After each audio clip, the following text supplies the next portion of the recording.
welcome to the OECD and the next session in our Empowering Public Understanding speaker series. My name is John Blondel, head of the OECD's Budgeting and Public Management Division, and I will be moderating today's discussion, which is being recorded. It is a great pleasure to welcome our speaker, Michal Horváth.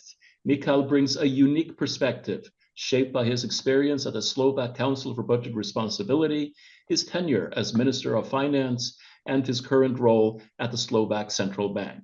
Few have had the opportunity to view public finances from so many vantage points.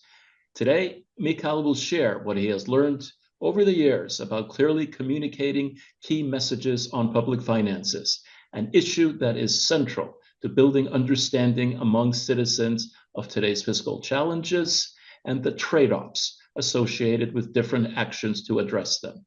His insights promise to be both practical and highly relevant for all of us working on empowering public understanding. So thank you for joining us, Michal. The floor is yours, sir. Thank you, Jon. Thanks for the very kind introduction and the invitation. And thanks to everybody who is tuning in today. It's a real honor to have this opportunity to talk to you about how we can improve the public's understanding of public finances. Let me try to share my slides. This is me, and Jon kindly introduced me already, so I don't have to go through the points raised there. I somehow feel that I have to do a little bit of expectations management. I think it's a bit too early in my career to have the opportunity to reflect on experience. Thankfully, along the way, I met many great people, people like Bob Sunshine, Kevin Page, George Coppage, or Robert Schultz. I mean, these are all true legends of the game, and I learned a lot from them by observing them, by talking to them. So a lot of what I'm going to talk about today draws on that experience. It's none of their responsibility what I'm going to talk about. It's all me today, but I'm grateful for the experience that I had over the years. I have to say I'm not a communication expert either, so I'm not going to draw on a big literature on communication here. I'm also not an accomplished TED talker, so you will see that the presentation is not as smooth maybe in some places as it should be, but hopefully we can sort of retain the informality of the interaction because of that, and I'll be looking forward to your questions later on. I'm also not a political strategist, so I don't really understand what the latest trends are in that area. And also most of my experience comes from the context of Slovakia, which is a fairly small country with a lot of specificities, I guess, but hopefully what I'm going to talk about also applies more broadly. So let me start with the main question, and that's about why actually does the public need to understand fiscal policy better? So there are several things here. First, these are questions of first order importance from the point of view of the public. So the questions about taxation, questions about the provision of public goods, public services, these are directly linked to how well people feel in their lives in a particular country. Also, when we look ahead, when we look at the big trends in the society, we look at things like aging, climate change, they have very important fiscal implications, and also the policies that aim to address these big challenges have important fiscal implications, and it's important to involve the public in that process and in the process when we decide how we tackle these problems. Fiscal policy has also become increasingly complex. Jean Tirole has a book, The Economics for the Common Good, where he basically talks about the fact that in advanced societies, public policy is a very complex thing. We do a lot of what could be described as fine-tuning, but is actually we've reached a stage in development where we need to implement very specific measures to improve people's lives. and inevitably that requires doing complicated things. But in order to gain public support, we need to simplify the steps that we are making in our communication. And ultimately, I think the main point is that this is about building trust. I guess a part of the audience is from independent fiscal institutions, but maybe from the government side, or even more widely. But what we're basically talking about here is building trust in our own organization, building trust in the system that we build in advanced economies more generally. One of the main appeals of populism in today's world is their appeal to the common sense. So they, to every single problem, they have a very simple solution, which is usually the wrong one. But it somehow appeals to the public. So the challenge on our side is basically try to become as clear and understandable from the public's perspective as some of those that try to work against the system that has brought us prosperity over the last decades. My talk today is going to have 3 parts. It's 3 C's. I'm going to talk a little bit about the context for communication in today's world. Then I'm going to talk about the content of our communication, and finally, I'm going to talk about the channels. The context actually matters. Jon, in his introduction, mentioned that I've spent these last decade, 15 years on in different institutions on different sides of communicating about public finances. But what's really important that in those 15 years, the communication landscape has shifted quite a lot. And I think it's important also when I mentioned people like Bob Sunshine, Kevin Page,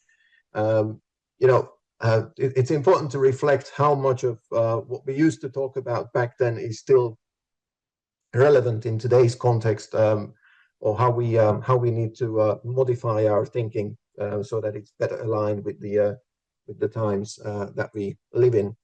So first of all, let's start with the context. So 15 years ago, when we were in the process of setting up the Fiscal Council in the Slovak Republic, it was a different world. I mean, people used to talk to each other in politics a lot more than they do today, across political divides. I have to emphasize. And a lot of these independent fiscal institutions have been set up basically as so they had two important functions. One was being a convener of debate, so being somebody who calls people together to discuss a certain topic. That has become increasingly difficult these days. And fiscal councils were also meant to be an independent arbiter in the discussions about fiscal policy. That again is increasingly difficult in a world where a group of the players are playing table tennis and another part are playing rugby on the same field. So it's difficult to be that arbiter somewhere in the middle of it. So when we started working on the design of independent fiscal institutions and discuss interinstitutional relations, we were in a world where there were some shared principles. There was respect for rules. I'm sorry I couldn't find better pictures to illustrate this. They're not necessarily the best ones, but the picture on the left-hand side shows you dominant political figures from Britain at the time who could talk to each other. At times it may have felt uneasy or even awkward, but they could talk to each other, share a laugh, and discuss some of the basic principles. Also at that time, there was a recognition among politicians that independent institutions are somehow behind the firewall. There is, politics has always been heated. That flames appear in the political debate, but independent institutions used to be behind a kind of a firewall in the past. Now we have a world where facts have political loading. So sometimes by stating the obvious or stating a sort of an objective fact, you're basically entering a political discussion. People often read statements, whether by politicians, whether by government employees or independent experts. They read these statements as a signal of whose side you're on in politics. Also, the role of media has changed a little bit. So conflict has become very much a part of political strategy. But what is also important that you get much better coverage on television or in media if the argument that you are presenting can be presented as a conflict. So this is something that we also need to take into account when we design communication, whether from the perspective of an IFI or an independent fiscal policy expert. And also there are deliberate attempts to basically drag independent institutions into political games. So that's a different environment. And when we talked about shared principles, shared rules, when we were setting up the Fiscal Council in Slovakia, this is exactly what we did. We called together at the time the political parties represented in the parliament, and they came, all of them basically. We gathered around the table, we presented the idea, we presented the arguments, they talked to each other, and we managed to get sort of support across the divide. And it's in the DNA of many of these institutions, and it's in fact a part of the OECD's principles for independent fiscal institutions to have this cross-divide context in the setup of rules, but also the institutions. And then when we get to today, it's actually becoming very difficult to change anything in that system, because it's very difficult to basically gather enough support around the political spectrum for changes in the rules or even nominations for some of the key institutions. What changed obviously in the last 15 years is also technology. We have a basically 24/7 news coverage, lots of TV channels, but purely online things as well. There's information can be accessed throughout the day, and people do that. Obviously, I mean, it has gone to the extent that some people are completely switching off, which is the other extreme, and also a challenge from the perspective of communicators about budgetary policy. Some people have basically stopped listening, are trying to completely ignore the events of the day. We have a rise in digital platforms, which basically means that you have instant commentary on whatever you say, whatever you publish, by many people. It almost feels like back in the day in football stadiums where all the spectators were shouting their views on what the next substitution should be, or what the manager should do with the team on the pitch. So now we have that basically in any area of life, and it is happening online. A lot of the communication, especially by I guess on the political side, but also on the side of the private sector, is now very much data and algorithm driven. So as usually IFIs with relatively small budgets for communication, this is the world we are entering. So we are up against a really professional system mechanisms that we have to compete with. Also, we have the era of alternative facts. Facts have become opinions.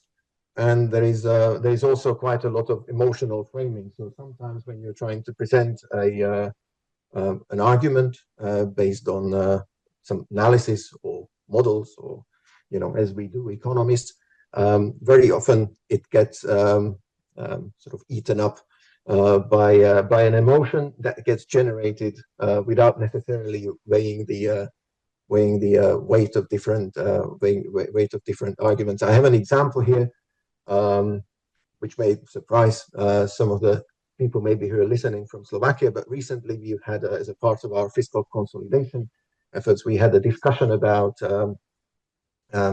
increasing, so that currently there is a lower VAT on books in the country, so books carry a reduced VAT rate, and there was a plan to increase the VAT on books.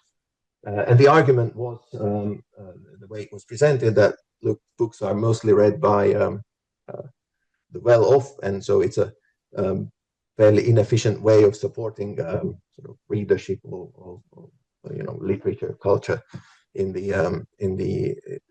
society, if the aim is to basically ensure access to the less well-off to culture or education. Now, this was the debate was suddenly completely turned around, and basically it almost felt like you're grabbing the book out of poor children's hands, and at that point, the finance ministry had to concede. There was no way to get out of that. So that was an example of emotional framing, which basically completely shut out any discussion about the facts you could have in that area or alternative policies. The attention economy, yes. So we have a very fragmented media landscape currently. In the past, the public debate in countries used to be dominated by a big single institution. So in the UK, it used to be the BBC. In most countries, there was some public broadcaster or a main national newspaper, or at least at most a handful of them, and that's where the debate used to happen. And currently, we have lots of micro conversations that are often happening in parallel, with few points of tangency. And again, this presents fiscal communicators with a challenge to how to spread your message more widely. People started to have very short attention spans.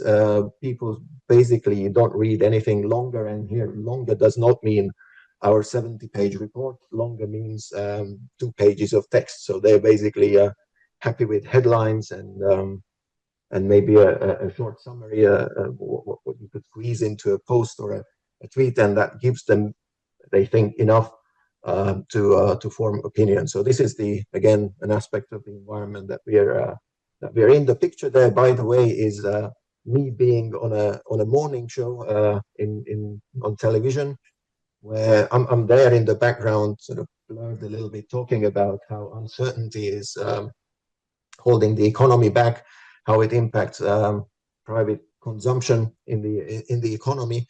But as you can see, we're kind of in the middle of the conversation about that. But the camera is already moving on to a group of dancers who were coming up after me, and the picture doesn't show. There was a third corner in the studio where somebody was already cooking breakfast. So and this is the environment that captures how the environment in which we communicate currently. And basically, in that environment, you have very little time, and you have to be spot on with your message to get the idea through. In this case, you basically have about 5 sentences that you can say, and they have to be interesting enough, punchy enough, and convey the main thing that you want to communicate. Turning to content, which is the second main point, and so here I would like to use or rely quite heavily on the analogy of this study of a bull by Picasso, which is a lesson in abstraction. So we basically start from a nicely fully drawn bull, and then he showed how you can basically ignore the irrelevant bits and then end up with something that still captures the essence of the bull. And in some sense, this is the challenge for us who try to communicate effectively in the area of fiscal policy, but not only fiscal policy. I have to say we produce a great amount of very interesting work, very interesting content with lots of numbers in it. We can produce beautiful figures, equations even, and so this is the thing that we are fascinated by. and it's absolutely natural that we have this desire to share this all to the public.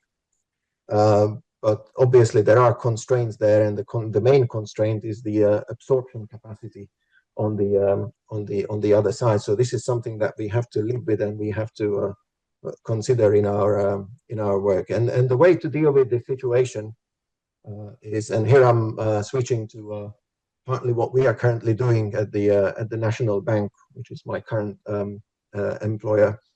So we're basically focusing on the narrative. We are, you know, it's all mainly about a story. We're trying to, in our communication, minimize the use of numbers, but we are basically storytellers. And you could, you know, say that it's a sad fact of life, but I don't really think so. I think we have to embrace this reality and try to make the most of it to our benefit and to the benefit of the society. So how can we communicate without using too many numbers? You have to basically supplement them with adjectives. You can make things, you can express things in words relative to recent experience or past experience, relative to other countries. And here I would use an example from our recent press conference about a year ago in December. We had a press conference where what we started seeing is a change in the labor market dynamic in Slovakia. We had sort of all kinds of analyses. We had forecasts, again, lots of numbers, but we were thinking about how are we going to convey this message to the public so that it really sinks in. And so we came up with a headline, and the main message was basically about the fact that there are cracks appearing in the labor market, and this is something that we kept repeating. Also, people need to know, well, how big are those cracks? The labor market is and still is a pillar of stability in the economy and society. So what is the danger there? So we were basically, instead of saying percentages and all kinds of, you know, too many figures, we were saying, okay, we're not going to go back to the 2000s when there was an unemployed person in every family, basically. We're also not going to, but at the same time, the period when there were severe labor shortages and it was very easy to find a job. So that is going away as well. And if we were pushed to give one figure, then this one figure that we gave was that in our forecast by 2027, 20,000 jobs will be lost in the economy or something like that. Going back to the headlines, it's very important to think about when you're presenting your work. You have to write your own headlines, otherwise they will be written for you. So that's why you need to think carefully what the main message, what you put on the presentation, and what is going to be the set of words you will be repeating over and over again in the media. They are very valuable. If you do it well, they convey the message, and it's something that you can always go back to in the interviews. Obviously, this simplification, this drive towards simplification, has its pros and cons. The obvious upside is that it promotes understanding, or it promotes absorption on the other side, but there are also downsides as well. Oh, let me here I show you an example of what I meant by simplification and this study of a bull. So on the first line here, I let you read the paragraph, but this is basically the language that we love to use, the economists. It's sort of precise. It tells you exactly what we are on about. It's something that you can then evaluate against a model. It gives you sufficient detail to understand, fellow economists, to understand what you're actually doing and what your claim is. But it's incredibly complex, lots of terminology there. So it could be still made more complicated by adding a few more numbers. So this, in my understanding, would be bull on the right hand side, which is not the most elaborate one in Picasso's drawings, but a reasonably detailed one. Obviously, we can move on from this type of language to a slightly better one, where we, I mean, still there is still some terminology, and but it's more of a story at this point. At some point in time in the past, when I was looking through OBR publications, I noticed that they started writing with this style. So this is something I found sort of very inspirational. We aspire to write with a language like this in some of our output. But at this point you think that this is already highly simplified, but this is actually what you would what gets you into specialized media. So if your output is using roughly this complexity of language in Slovakia, at least this is where journalists who cover economics or report on the economy, they would respond to this level of complexity. If your aim is to approach the public, the broader public, and here we are primarily talking about the educated public, then you have to think more in terms of a language like this. And as you can see, on the way, some information gets lost, but at the same time, it's a lot easier to read, and still a big part of the message is there. And finally, if we go for the very skimmed down version, is basically just a short sentence of what we are trying to say. Here I have to say I have to tell two anecdotes. So one is my about my mum. When I gave an interview on the radio a couple of years back during my ministerial time, I then went to see her over the weekend, and it was a fairly long interview. It was almost half an hour, and I asked her, okay, so what was your main takeaway from that interview? And she said exactly this sentence. Now, this is not to say that this is what our communication should be about, so that we should constrain our messaging to this level and these kinds of sentences. But this is something that we need to keep in mind when designing the communication, that for most people, this is roughly what the takeaway message is going to be from what we are doing. There's also another interesting story about this similar sentence. When I was about to go on TV, when I was minister, and I was talking to my spokesperson,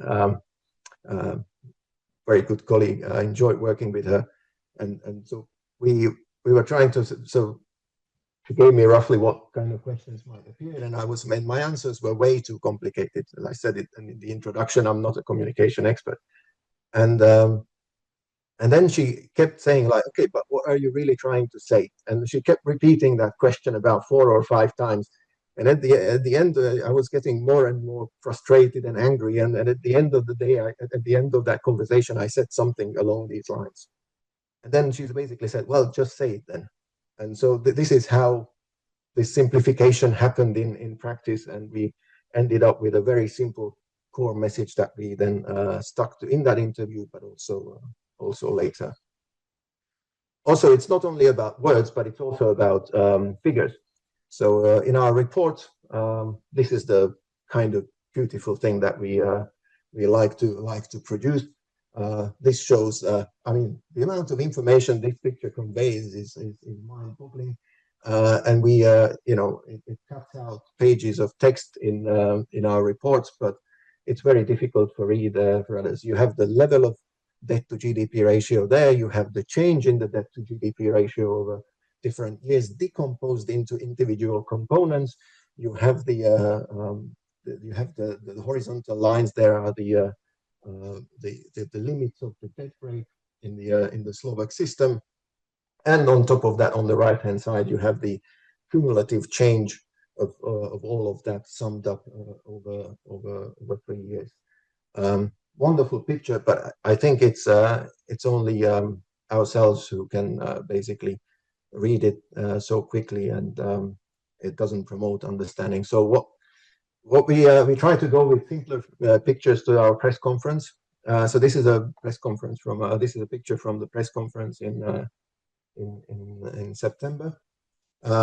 But even this may be a bit too complicated. What we are trying to show that if the government didn't do anything about the deficits, they would actually rise over time, and that the package that they proposed at the time would actually bring the deficits slightly down. But as I said, I mean, there is already too many messages in that picture for people to digest.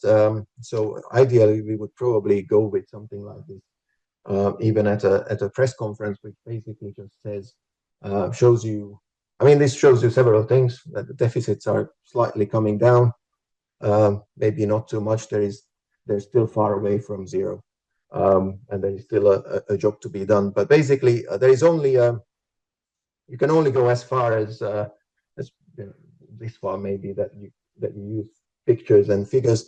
The rest will have to be a part of your storytelling. The rest will have to be a part of your narrative. As I said, there are disadvantages, and you can easily say overdo simplification. So we have to be careful there as well.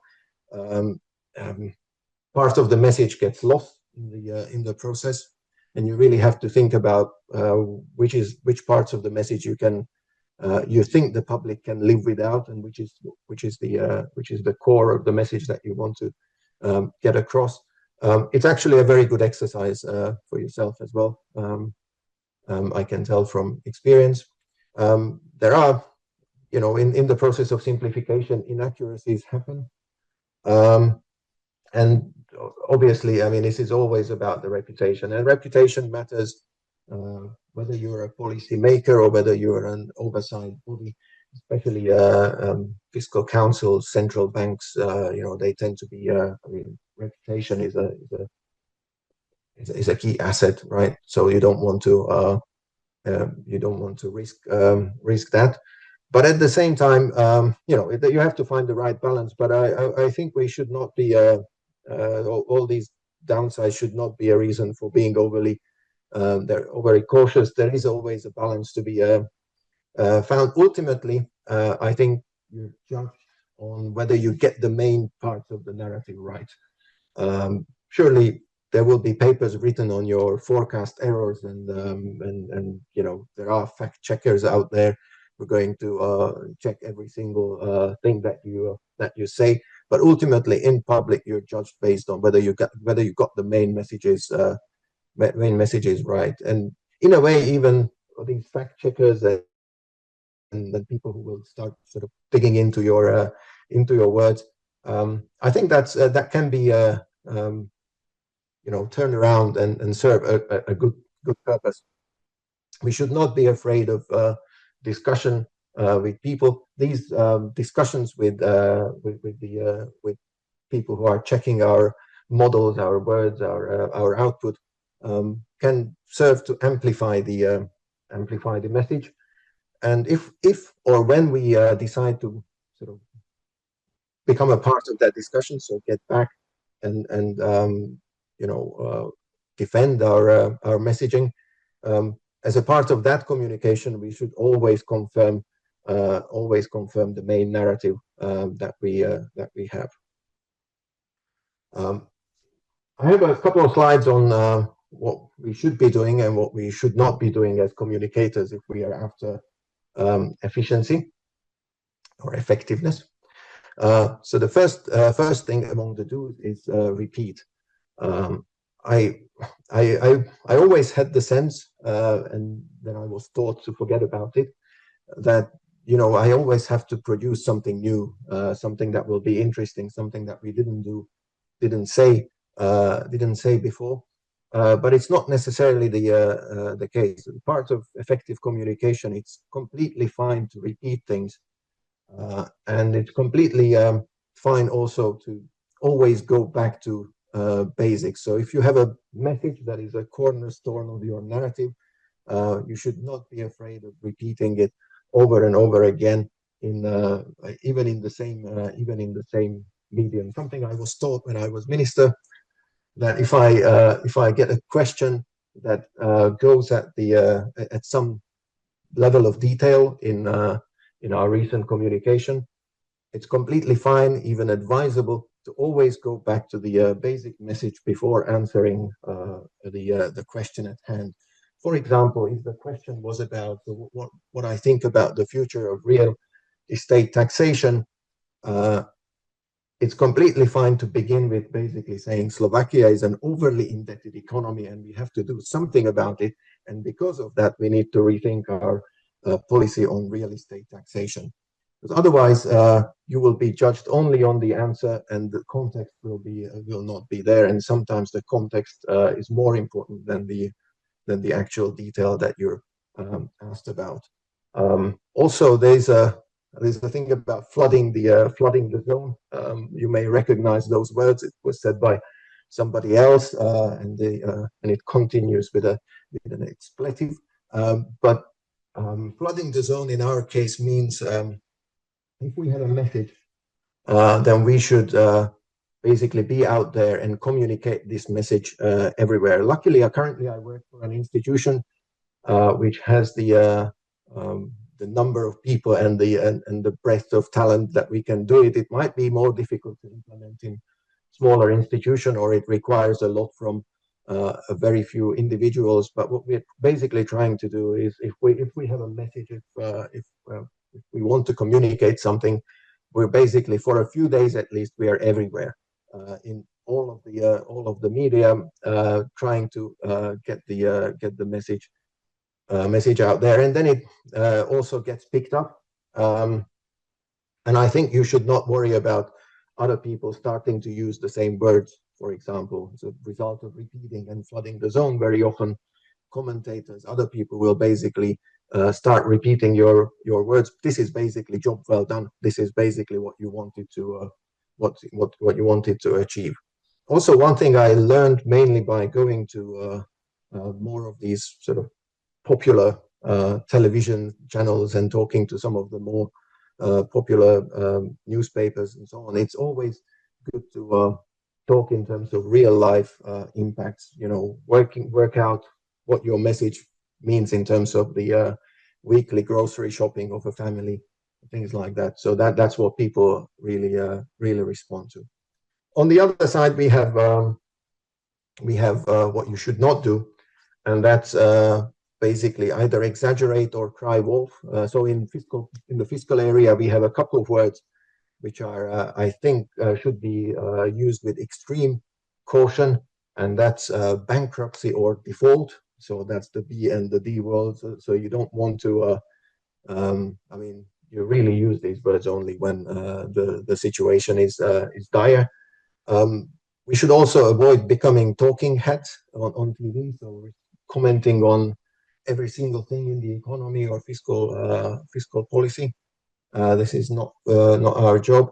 And also, I think being active in communication also requires quite a lot of empathy. We need to recognize that even though we have a message which is based on our perspective on things, there are perfectly valid other perspectives too, and we should respect those.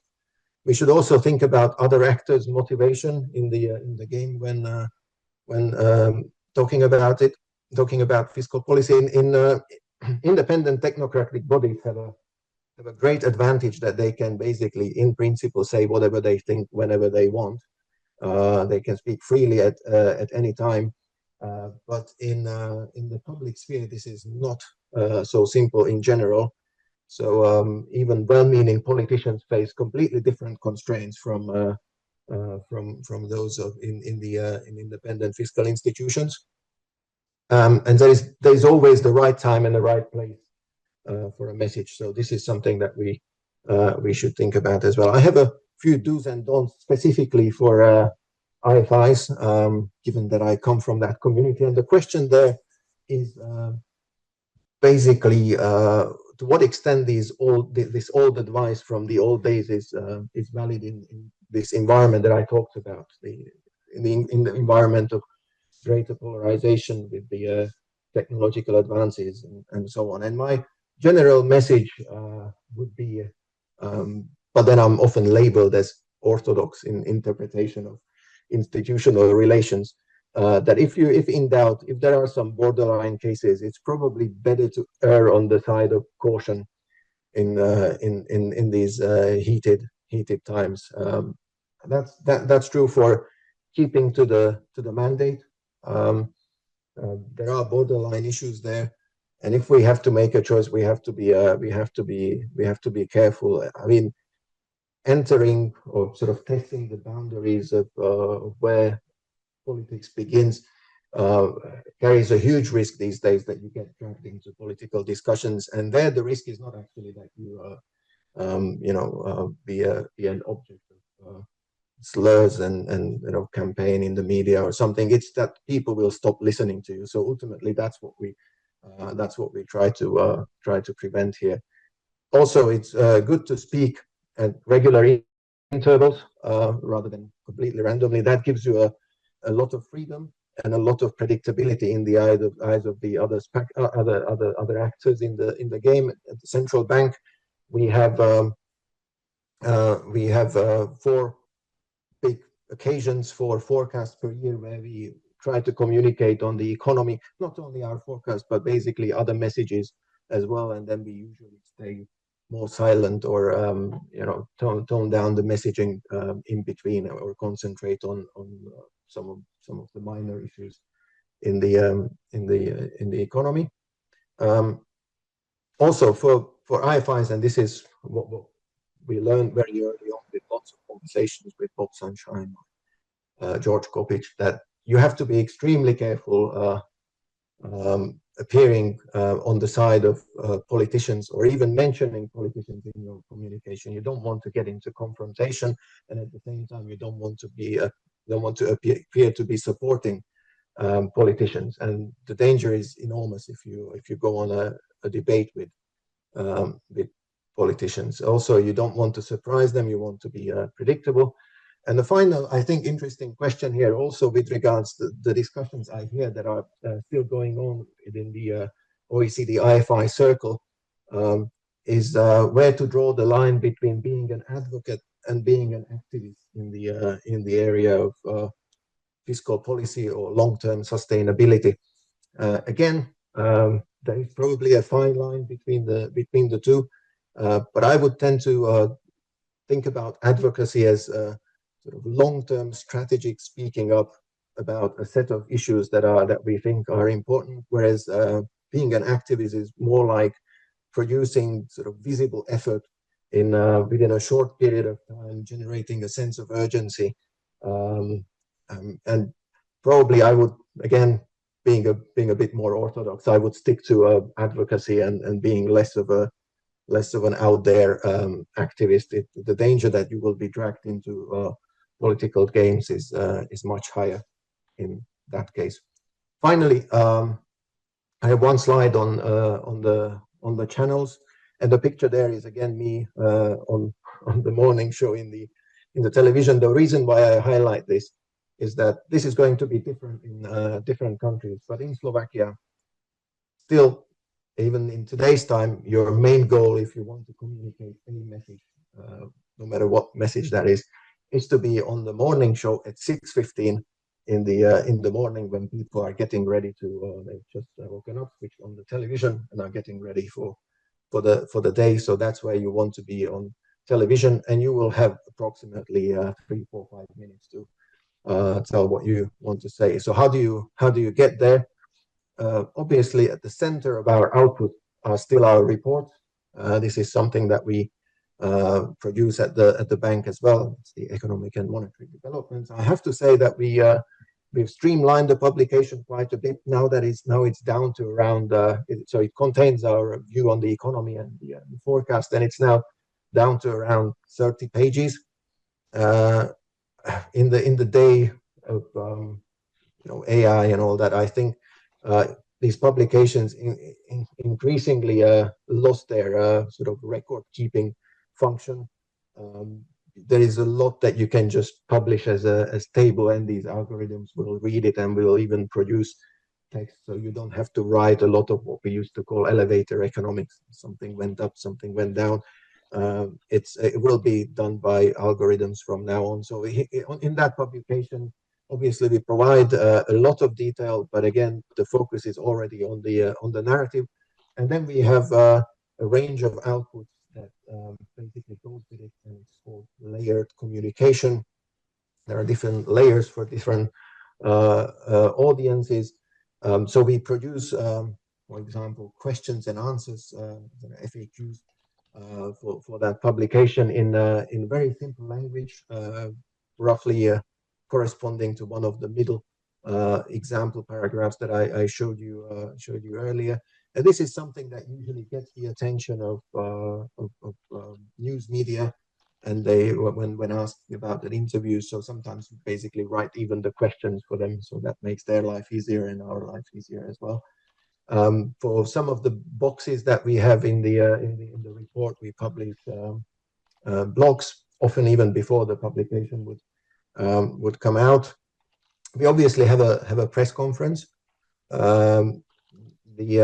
That's for mainly the traditional media. There we actually worked quite a lot on the format of the press conference, so it's now a lot more visual, much bigger screens and simple messages, bigger, simple diagrams that actually media can sort of take and just sort of snap it from the screen there and broadcast it without having to do some background work on that. Also, we do for social media, sort of infographics, videos.